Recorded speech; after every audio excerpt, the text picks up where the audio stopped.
Welcome back, everyone, to the 9th annual LA 3D Movie Festival presented by the LA 3D Club. I'm Club President Eric Kurland, and how many people have been here since 1 o'clock? Just curious. A whole bunch of you. Okay, so we've seen a lot of 3D so far. The next hour is also going to be dedicated to a short, but it's just a single short.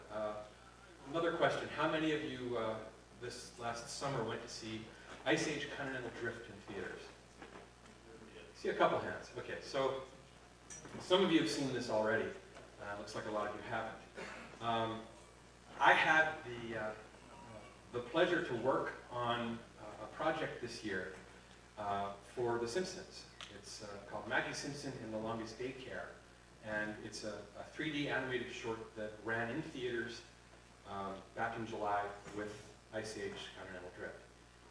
And we're really honored today to have the director of the film, David Silverman, here with us.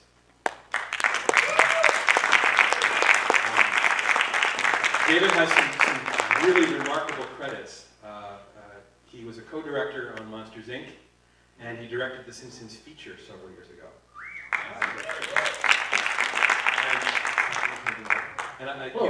You actually go way back to the beginning of The Simpsons, don't you? Yes, I started back in 1987 when it was on the Tracy Ullman Show, from the very, very, very beginning. And I remember animating the very first Simpson bit on the Tracy Ullman Show, partly back home in Maryland, because you see I had organized already visiting my folks, and I hadn't gotten the work done, so I brought work home with me. So the first episode of of The Simpsons is called Good Night, Simpsons. And the last scene was animated mostly in Maryland, in my parents' living room, with a piece of plexiglass and animation paper and a light underneath it. Very interesting. Things have changed. And I guess at this point, The Simpsons is one of the longest running TV series. Yes, it's been on for several weeks now, and so hopefully. No, people ask me, can you ever imagine? The answer is no. You can't imagine this kind of success. I will say that I do recall I worked on the Tracy Ullman Show on The Simpsons since '87 and then to '89 when it was going to be made into a series. We started working on it in April of '89, and I remember getting the first script to direct, and the first one I directed, though, was not the first one aired, was called Bart the Genius. And I could not believe how funny the script was. I literally had said, this is the funniest thing ever written for animation, up to that point, anything scripted for animation. And I thought, well, the Fox is a new network, they're struggling, they've had a lot of press with the Tracy Ullman Show. It doesn't get the greatest ratings, but it gets a lot of press, and it's very popular with the critics, so they're giving it a shot. I think The Simpsons will run at least 2 seasons. And they're in season 24 now, aren't they? Yes, they are. And next year it's season 25. We have these production codes. Actually, that's why you probably know that Homer works at workstations, section 7G. That's because the production code for that year was 7G, 01, 02, and so forth. And then they had these 4 digit and alphabetical production codes for a while, and then they started doing, it's something like starting with AA, BF, 01, and so forth, and then the next year was BA, BF, and so on and so on. We're up to the letter S next year. Wow. Well, I think what we'll do, we'll show you the short, because I know a lot of you haven't seen it yet, and then David and I will talk a bit about what went into taking The Simpsons and making Springfield 3D. I'll just say one thing. The thing that was really great, and what we did not want to do, is we did not want to do CG animation in terms of making CG characters. So it was an interesting, and we'll talk all about it, but it's a really interesting experiment to do really very deep animation with traditionally hand-drawn 2D animation. Yeah, and I should thank 20th Century Fox, Gracie Films, and Film Roman. 20th Century Fox releases The Simpsons. Gracie Films is James L. Brooks and Matt Groening's company, and Film Roman is the animation company that actually produces the animation. And through the courtesy of every one of those companies, we have this to show you today. Okay. Think of it.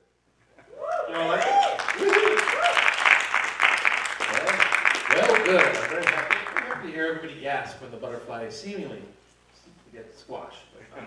We're just kidding around. I think the kids that got banged up was during that scene with all the carts.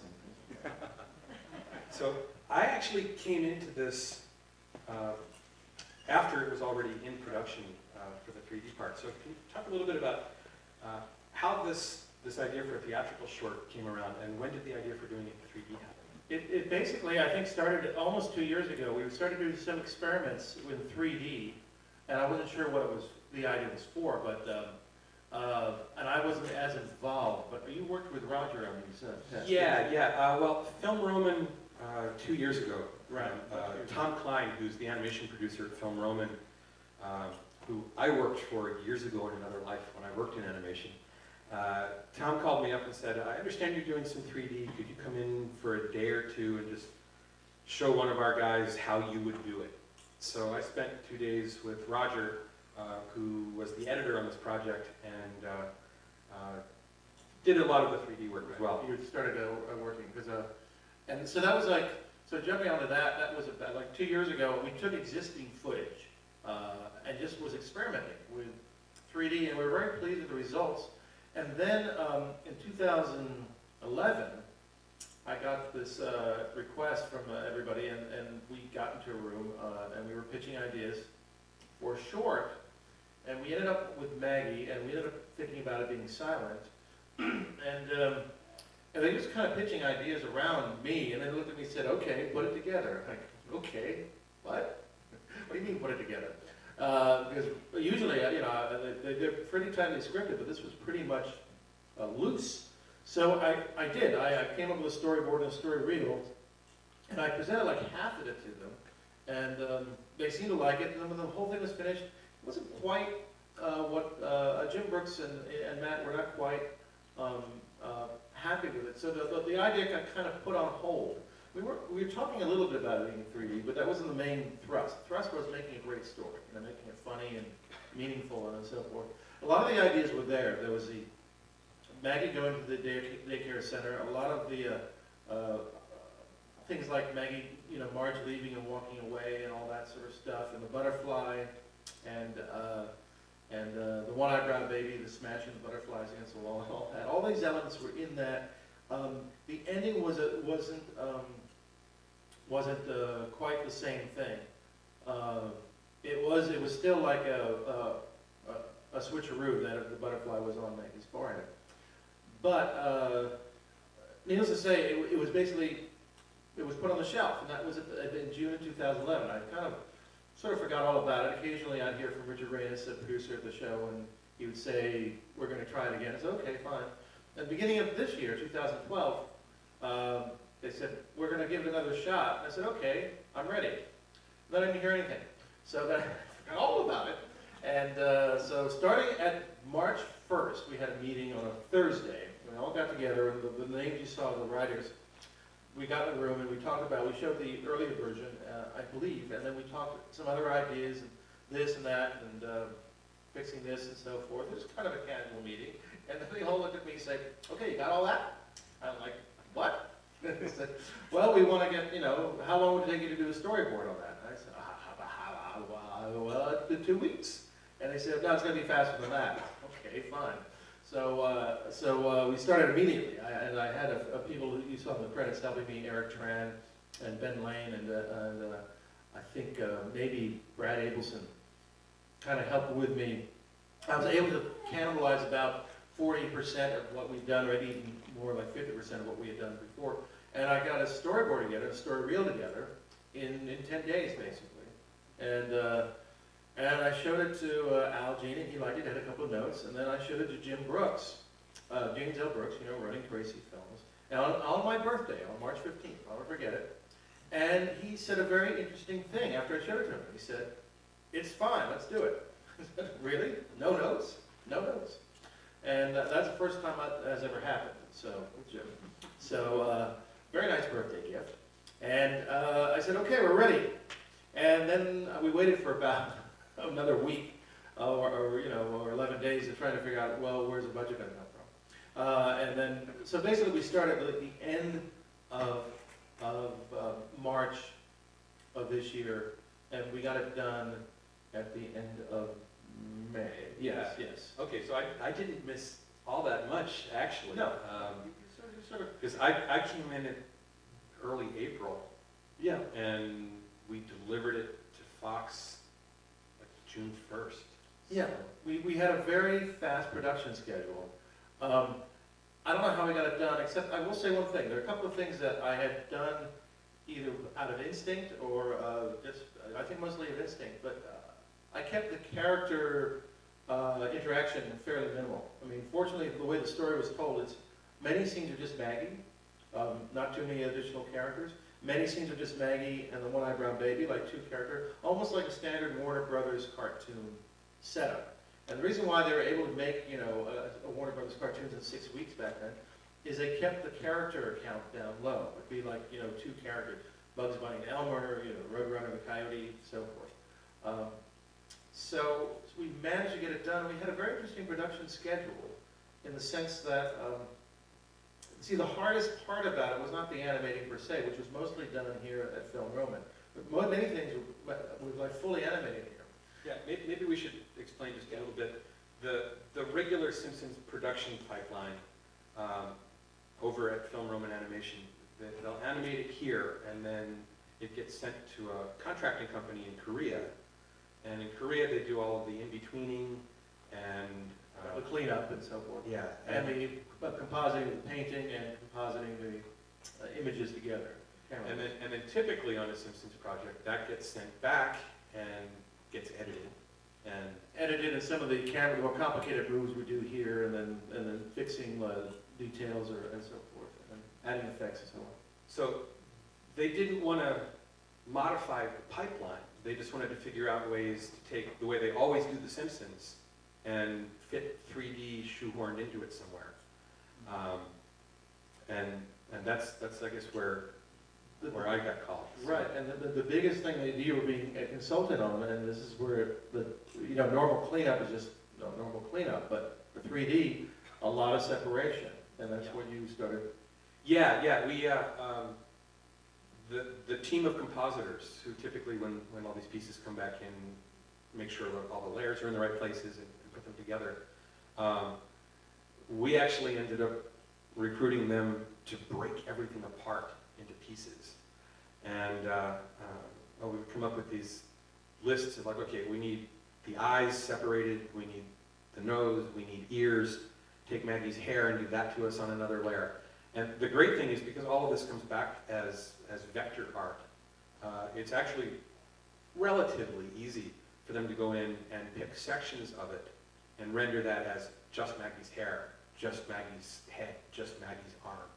And then we could take all of those and relay them in.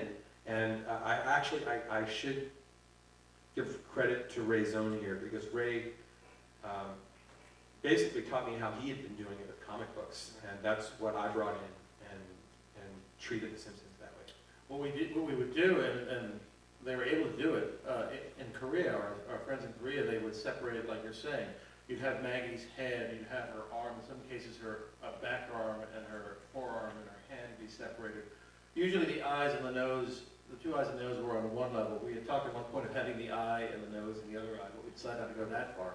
But the bow was separated. Sometimes the binky, the round part, and the handle, they would be separated. Oh yeah, they usually work. That usually worked because we figured there'd be a lot of close-ups with Maggie, and we want those two elements separated. And so Nelson Shin, who runs the studio, ACOM in Korea, was saying, "Oh, David, you're giving us every scene's a big phone book of cleanups because like every scene required so many breakdowns." But they were able to do it in a very efficient way. What we did is, because we had such a tight deadline, we got it to the point where we send every day 8 to 10 layouts, and 2 weeks later those would come back. So every day we would send another. The whole thing had about 75 scenes in it, and we were able to miraculously get it done. The thing we had met on the project, it was amazing how fast he and his team were doing. Because I remember I said this, because I was worried about, are we really going to get all this stuff together? And like in a day, it's like, what? It's ready? Oh, it's awesome. Yeah, Tom called me in and said, okay, here's what we want to do. Do you have any ideas for how we can do it? And at this point, they were already animating and sending things to Korea. They had done the test that David mentioned with some existing footage, but for that, they didn't have parts for it. So that had actually been a conversion project. This was, you know, we're animating this right now. How do we do this to make it work in 3D? And my first day on the job was actually the day that the first 2 scenes came back from Korea. And David and I hadn't met before that day. He actually challenged me on that day. It was kind of cool. He said, well, yeah, you were a little skeptical about how the 3D was going to work initially. And said, well, let's take a look at the 2 scenes at the end of the day and see how this looks. And fortunately, they weren't very complicated scenes. I remember one of them, I think, was Maggie against the wall. Yeah, First gets in when she's first in the not so gifted area. It was Maggie against the wall, and the other one was Maggie in the car seat. That's right, sitting in the car seat, and Marge taking care of her hair. Yeah. So I was working in After Effects. All the 3D was done in After Effects, and basically, again, using the Ray Zone method of taking parts of characters and having the image as it comes in be the left eye, and building a right eye by shifting elements to the left and to the right to create parallax. So if I wanted things to push back, I would move things to the right. If I wanted things to come forward, I'd move them to the left. And by using skews and stretches, I could have things that kind of moved through space. So I did these first 2 easy scenes, and we had a big LG TV that we would review things on. And when we had our afternoon review, David had a big smile, so I felt pretty good about it. I was like, I can't believe it, it's working in one day.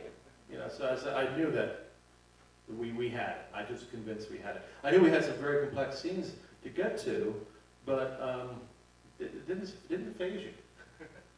No, it was, I actually had a lot of fun doing it. A lot of it was creative problem solving and just figuring, you know, if Maggie has to be standing on the floor here, but we also have this table that's got to be on the floor in the background, how do I work the floor so that everything's on it?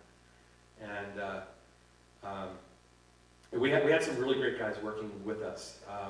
In the compositing department, Rick Moser and his whole team were breaking all the characters down. And we really taxed them, because they would send us things, and then we'd call up to them and say, hey, look, you know, we actually need to have the top part of the hand separated from the bottom part of the hand because the character's reaching around something. Can you split that off too? And he and his team worked tirelessly to get us as many parts as we could work with. Good old Eric, right? And Eric Koenig. Eric Koenig was... he was devoted to it, and he was dogmatic about it. Yeah, he's an interesting guy. He would come in every morning at like 5 a.m. to start setting scenes up. He didn't really understand 3D all that much, but he understood how the setups went. Right. So he would build the scenes so that when I would get there at 10, everything would be ready for me to sit down. And then I got to hire my friend Chris Young. Chris was fantastic, and he'd done some animation projects on his own using very similar techniques. So at one point they said, do you know anyone? I said, absolutely, yeah, Chris is the guy. And Roger, of course. And Roger, yeah. Now, Roger was the editor, but Roger had also started doing the 3D on this before anyone else was involved. With the earlier project. Yeah. And I don't know how many of you have used After Effects, but After Effects has a 3D, sort of semi-3D functionality to it, in that you can render something in a 3D space using 2 camera views. And initially, Roger was going to try to build every set and position characters in 3D space and have it all rendered from virtual cameras. And there's a couple shots in here that still ended up that way. The pull-out of the kids in the classroom, and when the characters are running down hallways. Yeah, and I think he even built the room where all the kids and their rolling saucers are. I think he built his room too.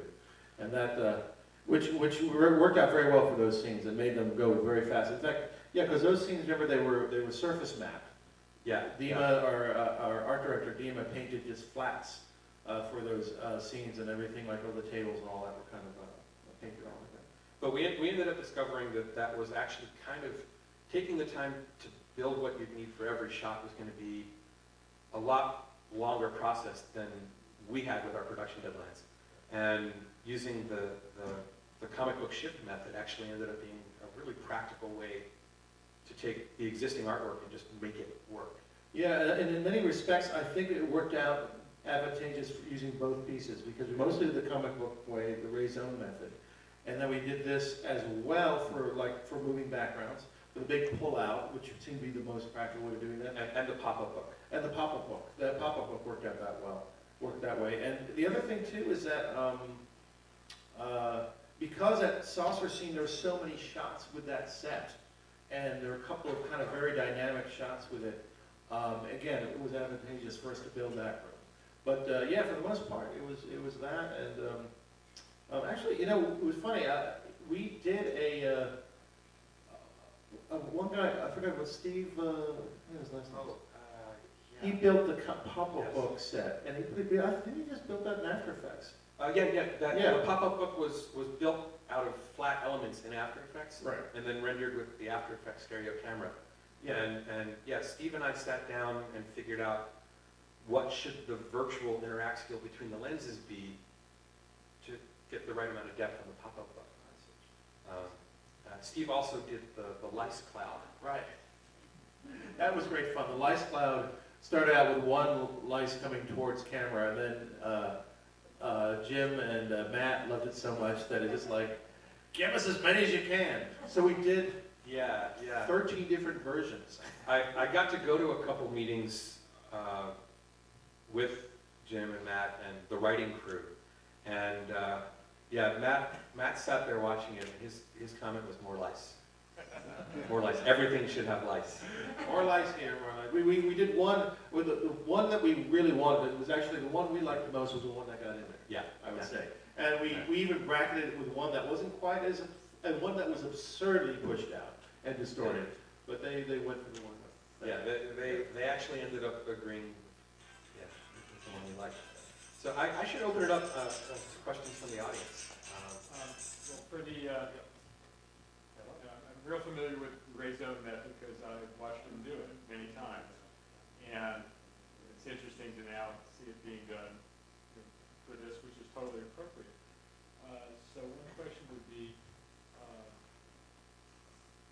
the other part of the raison method is you're not using any mathematics. Were you also, in deciding how much to shift, you're just looking at it, and your experience is what's telling you what to do? Absolutely, yeah. This was very much the raison method. We had passive 3D monitors at our workstations, so I could actually move things in After Effects and see it in 3D on the screen while I was working with it. And I mean, I kind of knew what my infinity limit was going to be, the furthest back that I could push a wall or push a character or something.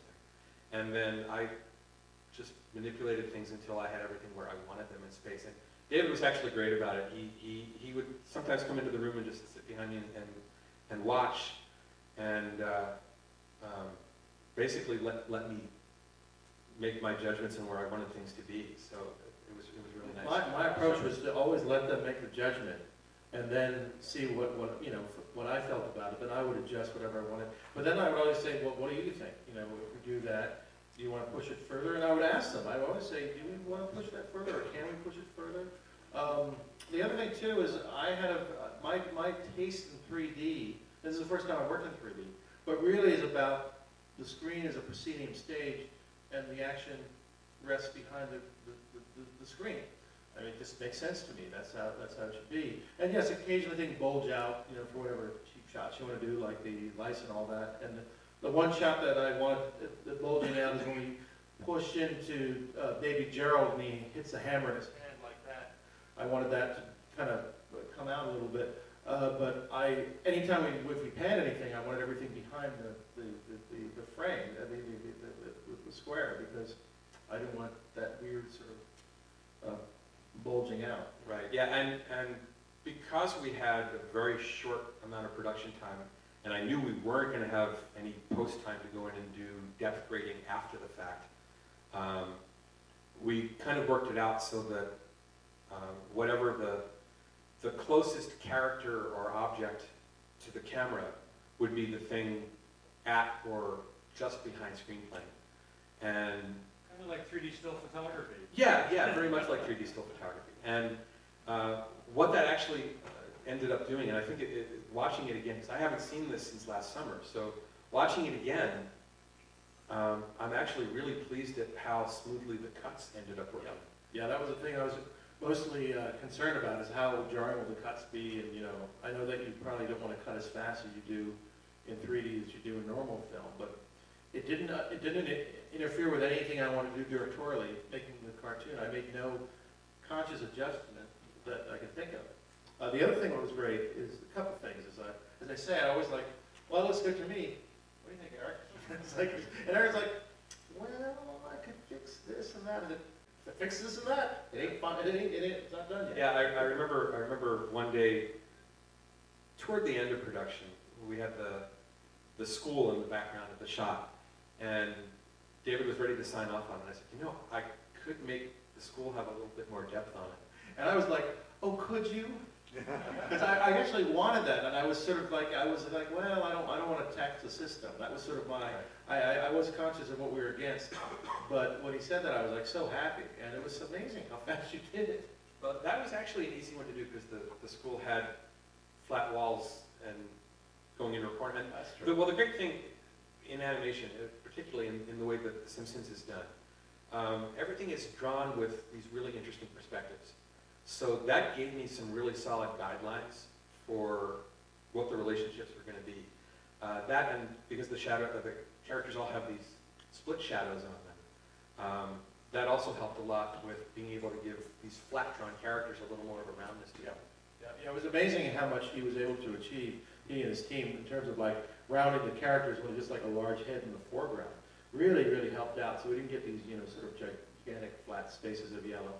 Yeah, and having the characters be able to move through 3D space was a lot of fun. Actually, I think my favorite shot is when Maggie starts in the background and walks up to the table with the other kids. Yeah, I like that shot too, and it was great. It's interesting too. It's amazing how much the 3D gave you, because the animation of that scene wasn't quite right. So I was having the guys doing the compositing take the animation and give Maggie more of a bounce as she walked to the screen. And then I was working with Eric, and I said, can you push Maggie further back so we really get a sense of depth when she comes up there, which really helped. Yeah, well, it's what I liked about it is that when I work in 3D, I love all the relationships between things. So being able to have Maggie isolated in the back of the room and then move up to where the other kids are, and then the other kids all go away. I thought that really puts you into her mindset of being alone there. Yeah, the 3D really had an emotional impact. The other shot that I liked that had that was Maggie holding the caterpillar. Caterpillar is the closest thing to the screen.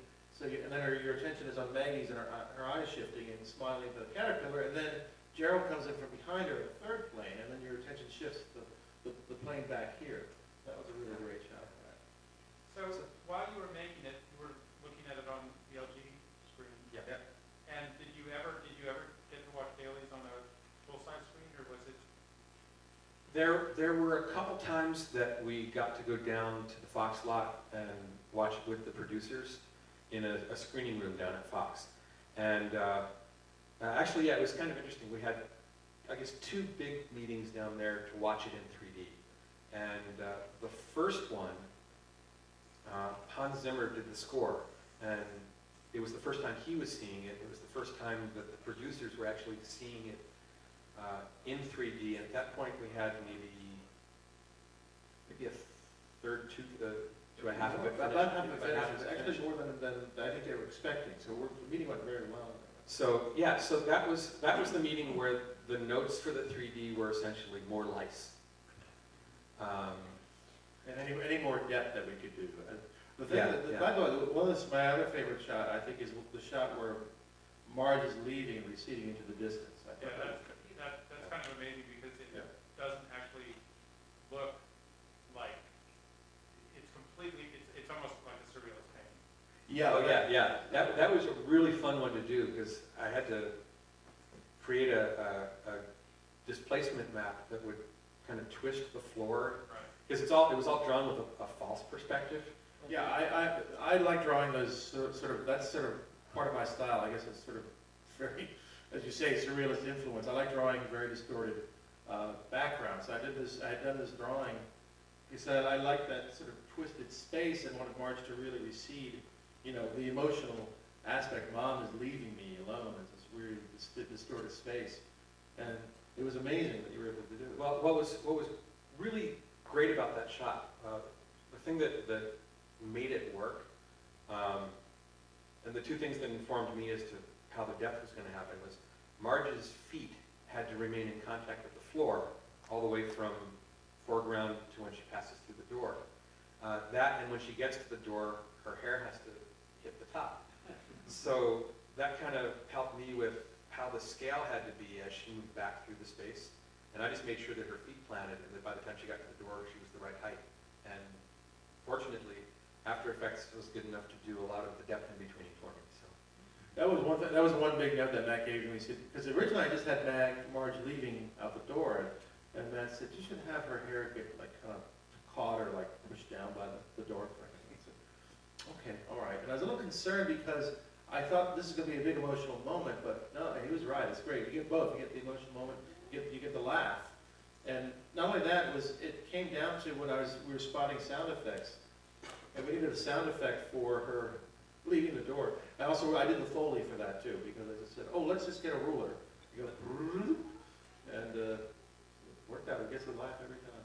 But there were a lot of shots, and that one included where I ended up reaching a point where I was just stepping through frame by frame and essentially making every frame, positioning everything on a frame by frame basis So to make sure, to keep keep the feet in contact, yeah. There were several shots like that where I actually ended up, I guess, almost like roto work, where I had to go through and create an image for each frame in the shot. So how much of a compensation do you think you really had to make between the LG and projection for this kind of screen size? I mean, did you compensate at all really, or just kind of mesh out? No, you know, I've been watching so much 3D that I kind of know, without my glasses on, just looking at the amount of parallax between something, whether it's going to be in a depth range that's going to be comfortable to watch or not. Right. So what I would do is make things look the way I wanted them in 3D, but then take the glasses off and kind of look just to see what my maximum parallax was. But you knew that you couldn't get away with like more than on the LG screen more than like an inch power. Yeah, well, you know what I kind of did since I was working in After Effects, I kind of gave myself a limit of like I would never go more than 32 pixels back, and depending on whether we had anything coming into negative space, like on the lice shot, because I have them coming so far into negative, if you actually watch that frame by frame, everything in the background flattens out and comes up to screen plane when the lights come out. Oh yeah, yeah. The other thing we'll watch it too is that we're going to watch it again, right? Yeah, we'll watch it again. One or two times. We can even talk about it as it goes through, I suppose. But the other thing that happens in the light shot, I don't know if you noticed, is that he pushed the bottom part of the frame up a little bit, just raising like that so they could fall. So we could break the bottom mask and have the lights actually, if you're watching it in seats that aren't quite as raked as this, or maybe it'll work your opposite behind someone and see. It's meant to actually give you the impression that the lights are like jumping onto the head of the person sitting in front of you. Yeah, I thought it was a really neat trick to do that, because what it does, it gets them falling against black space as opposed to just that up off the frame. They do that a lot in Life of Pi, Oh yeah. particularly in the flying fish scene, to get the fish to be able to fly out of frame. Oh, really? But it's a technique that I actually learned from still photographers who would cut the mask in so that they could have things extend well beyond the edge of frame. Oh, interesting, yeah. Oliver. Now, these are line drawings. I'm curious to know if you had to take into consideration the thickness of the line at any of your depth positions. Yeah, we did. Yeah. The thing that was good about the program that we're using, I think if I'm correct, because it's vector-based, we can extend, we were able to control the width of the line. Yeah, they could call up to the compositing guys and say, hey, we need the lines thicker on this shot or less line on this shot. And it actually became a big consideration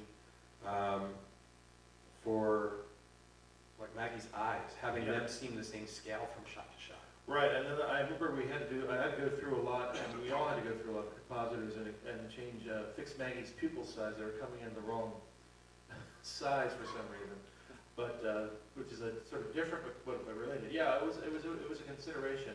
And as far as I think we only built, well, the car was a standard model, a CG model. And I think that was it. We thought at one point of doing the saucer things as 3D models, but we realized, oh, we didn't have to, because the great thing that happened with that is that we only had a couple of angles that we needed. We only really drew like from this angle and from the top angle, and then we just multiplied them. Yeah. And it was, actually, that was the scene I was most dreading. For me, it was the least problem. Yeah, actually, because everything is done digitally now, we start with drawings, pencil on paper, but then everything gets scanned and cleaned up and digitized. So by the time we're working on it, everything is digital elements that, if we need to change the scale of something, that's relatively easy to do. If we need to reposition something or duplicate it and have it appear in several places, that's also pretty easy to do. Question? Got to throw in a couple of Ray's own items since earlier Ray, and also to add some more club credit. So this Ray's own method, Ray actually learned that from another previous club member. Tony Alders. Yeah. The other thing is, I'll ask, is I remember when Ray was really proud, and I forget which comic, but it was one of the first times where he used a little rotation to get I think it was a ray of something to go literally through planes by adding a little rotation to it instead of just shifting. Right. And a quote that I like to just say many times over the years was where we would say, "Rotation is my friend." Well, yeah, what I was able to do in After Effects, which is a great little tool, is to be able to skew things. Yeah. So,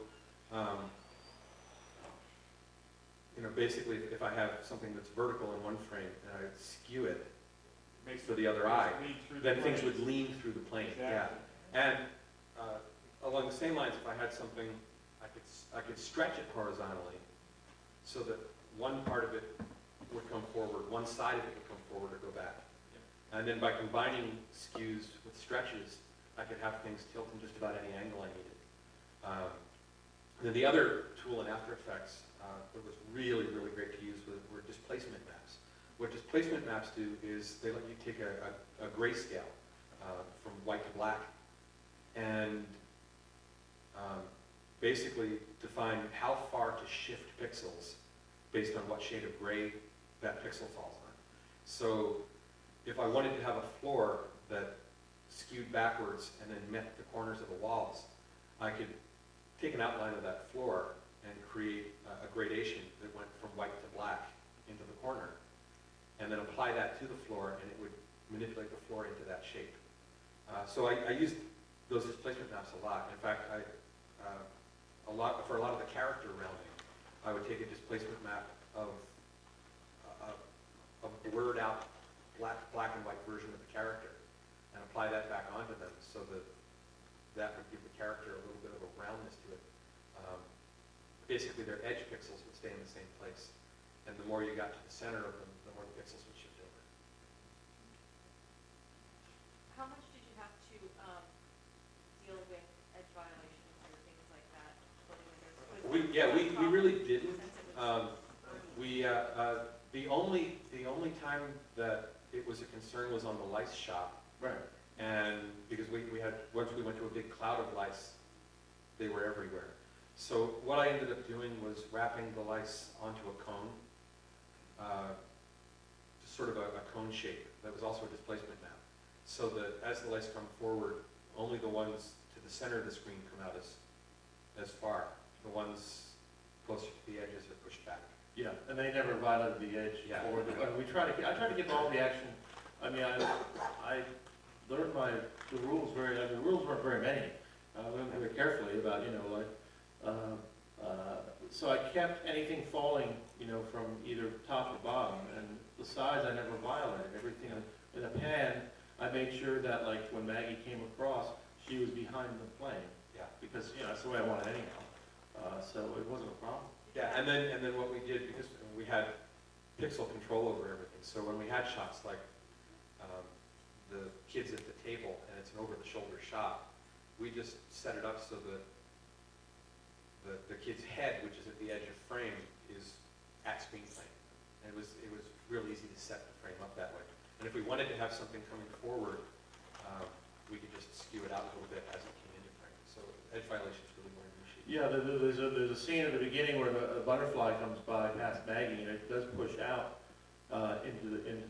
past the field of the plane of the screen, but as it goes out, it recedes again, so it never violates the edge. So, like I said, I haven't seen this since it was in theaters, so I want to see it again. Do you want to see it again? Let's see it again. Okay, let's watch it again.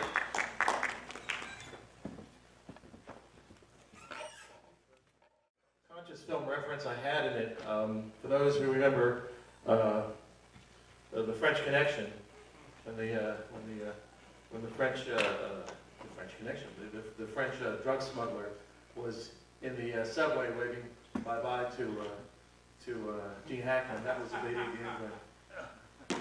So I remember looking at that and working with the animator on that, and I want to get this sort of little tilt of the head. So trying to think of any other deliberate film references, but that one comes to mind. It was kind of like Touch of Evil, up angle shot at the end of that little kid. Yeah. I didn't think I was consciously going for Touch of Evil, but I think just from my gut feeling about, how I wanted to show the emotions. I had a couple of other angles. And the film noir title, like the whole title. Yeah. Very film noir. Yeah. Well, that was actually, I remember doing that drawing of Maggie the night before we were screening it, because I just said, I'll throw in this title card just for fun, see if they like it. And they're like, oh, that's great, yeah, do it. Okay. I like the drumming monkey, too. Something about him. Drumming monkey is always funny. Always funny, the drumming monkey. I wanted to comment about character a little bit, because I got 4 kids now, this one's the oldest, and I've seen over 100 cartoons, but now I'm looking at it at the context of being a parent. And you really nail the character of Maggie being, just before 2, where they're not talking, but they're so aware, and the pacifier's always in their mouth, and the way she's like smart enough to grab the things that she wants and run away with them. It's just like so right on for that age. You have kids, and were there things that you thought, okay, well, she can't do this, let's not do that, but she can do this? Well, I don't have kids myself. I certainly have a lot of friends with kids, and I love kids very much. But I also, honestly, part of it comes from my love of Buster Keaton.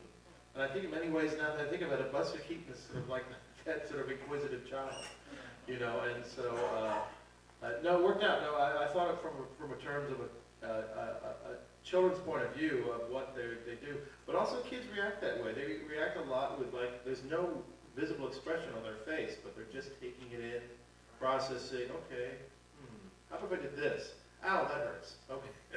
I guess Maggie is very much sort of a Buster Keaton / Charlie Chaplin in a baby's body. Right. Absolutely, yeah, absolutely. And especially Chaplin, but Keaton in terms of the stone face, because she often is. She will smile and have expression, of course, but very often I always go for the stone face because.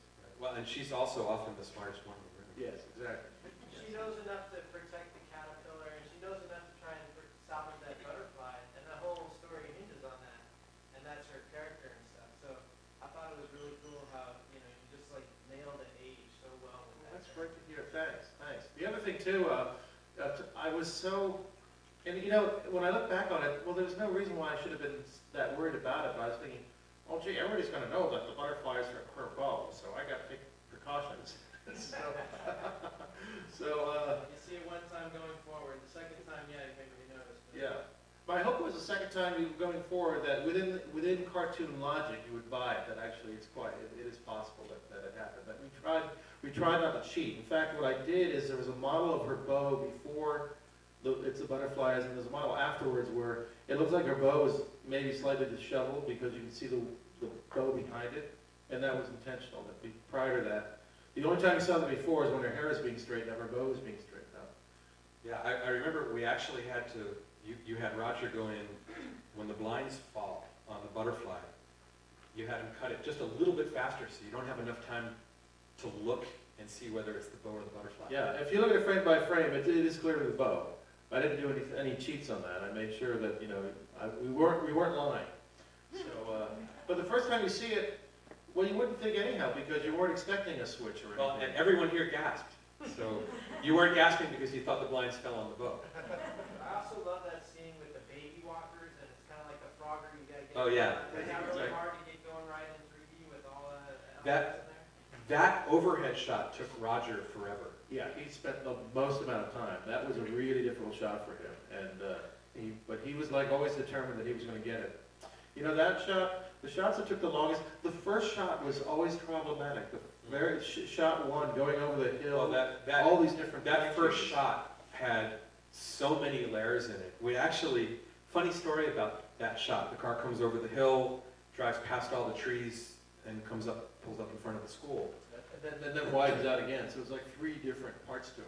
There were so many elements in that shot, and they all had to be rendered out at ultra high resolution so we could pan across them, that none of the computers at Film Roman could actually render it. And we had to take everything, put it on a hard drive, run it over to Chris Young's house where he had like a homebrew supercomputer, and he rendered it at home, and then brought the hard drive back. I remember that now. Are there plans to tie this in with the Blu-ray release of the future? As Homer would say, I don't know. Well, I should say this. I don't exactly know what Fox's plans for the short are, but it did just get nominated for an Annie Award. That's the Animation Award. And apparently it was shortlisted for an Oscar nomination. Yeah, so we're on the shortlist. So, big applause for David for that. So I imagine, in trying to book this, to get permission to show it here, because they've been very careful about it not releasing it yet. It was in theaters, and that was pretty much it. Which is weird because you want to promote it as much as possible. Yeah, So yeah. I think actually no, they're doing a better job of like having people see it. Certainly the members of the Academy will have very strong access to it. But I think what's great is that it has been getting some recognition, and my hope is that Fox does see fit at some point to put it out on a 3D Blu-ray so that people can watch it at home. And of course, it'd be nice if they wanted to do more 3D Simpsons work. I think so.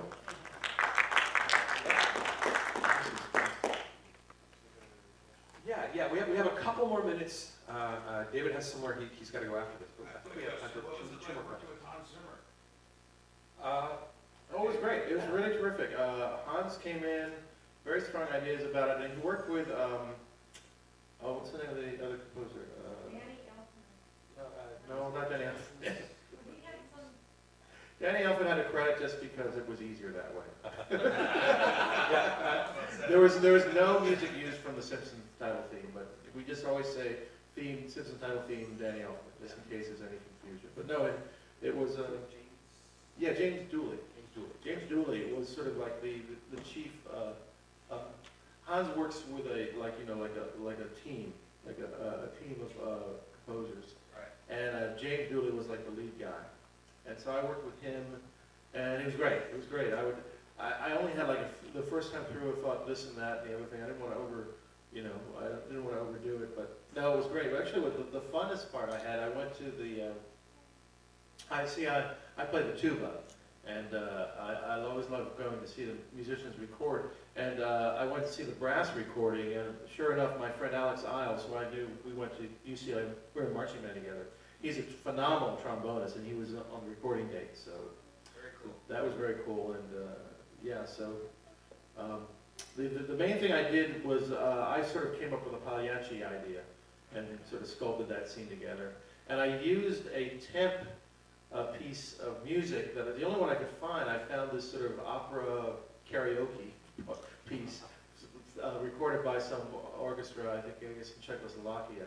And he said that was the hardest thing to follow because I had animated to it, but the click, because the rhythm wasn't constant, so we had to come up with a rather elaborate click system for everybody to listen to. Yeah, I remember in that screening that we did on the Fox lot, Hans was there, and his whole take on it was what are the emotions, and how are the emotions going to drive the music? So I think that's where he was coming from, and again, it was all what supports the story. Hans Zimmer has that quality that the greatest film composers have, is that they're all about the storytelling. And they look about the writing of music as telling the story. And that's why he's so sought after. Because he really understands the emotions of the film and the energy of the film, and where that energy goes and how the audience should feel here, and also and receive the images. So, and I think he also had a great kick out of this because it was completely silent. Sure, what a treat to get them for like a short animated, that's awesome. Yeah, Yeah, absolutely. The one thing I remember he insisted on not doing was Mickey Mousing the music to the cartoon. Right. Even the place that we got close to Mickey Mouse with the eyebrows looking at each other, it was not really right on except at the very end. And it was very effective because that was the only spot that we did anything that approached that. Yeah. Very cool. Any other questions? All right, I think that's a good way to get out. Yeah. Well, thank you so much for indulging us in this. I hope you enjoyed it. We had a great time working together. I think we really did. Yeah. And thank you, David, for coming out today. I really appreciate it. My pleasure. Not a problem at all. Thank you, everybody.